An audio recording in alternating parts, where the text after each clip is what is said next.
we're still playing football here in Ann Arbor, which is fun, meaningful football, right? So it's been a long time since anybody since they've been able to say that. So I think for fans that are still taking in 42-3, I think fans are still trying to pinch themselves to figure out if this is a reality or not. Yeah, every milestone has its different vibe, attitude, different experience to it. And there was the Ohio State experience and getting over that hurdle. And then there was what happened last Saturday night, which was not the game was over by halftime, but Michigan took some level of control early and then just continued to mount onto the lead. And it was never in doubt past the first to second quarter.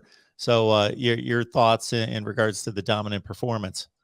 Yeah, I was in Indy, and it was electric from the get-go for Michigan, with two gigantic plays, in the beginning. But then they went into this lull, and the whole game did it. And the game was kind of boring for a good quarter and a half there, plus halftime. So it wasn't like obviously the second half felt like it was holy smokes, they're pouring it on, but you didn't feel like Michigan had the game in control until late third quarter, or something to that effect. And so I was thinking back on it too, going into halftime, it was 14-3, but Iowa misses a field goal. They go for it on fourth down and don't get it.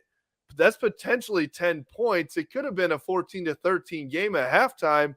And then who knows what happens in the second half. So as dominating as it ended up to be, that could have been a very different ball game. But, in the end, Michigan just seemed to be that they are just rolling at this moment. And that defense, I mean, I know that Iowa's offense is not good right now. It hasn't looked good in quite some time, and for them to be switching out quarterbacks in the Big Ten championship game says it all.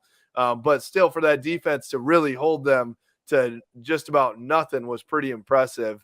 And then for Michigan's offense to do both of explosive plays and continue to pound the rock and eat clock, I thought was a really good game plan from Josh Gaddis to be able to do both of those. So all in all, I don't think any of us were expecting 42-3 in the Big Ten championship game for Michigan. If you would have told me at the end of last year, hey, Michigan's going to win the Big Ten championship by 39 points, I would have asked what you were taking and if I could have some, right? Exactly. And just in regards to Iowa, yeah, they are bad offensively. There is no question about that, but they're also not scoring 3 points a game against everybody else. So it was a dominant defensive performance, and the offense hit on the explosive plays, like you said, the two big plays in the first half, and then just kind of leaned on Iowa the rest of the game to make it easy. And I saw too, before you move on real quick, people are like, well, that Iowa team isn't good. No wonder they beat the crap out of them. Iowa's defense hasn't given up over 30 points since 2018. So that team may not be great as a full team. That defense has been pretty close to elite for a long time now. And, you forget that it wasn't that long ago that they were number 2 in the nation and hadn't given up a touchdown in like however many quarters. So, yes, the offense is bad, and that was ultimately their kryptonite this year, but that defense is still pretty damn good. So for Michigan to put up 42 says a lot about what Josh Gaddis is doing. Yeah, Iowa came into the game 13th ranked in the country. I don't necessarily know that they're quite that good, but I feel pretty comfortable saying they're roughly a top 20 team in the country, even with that offense. So There you go.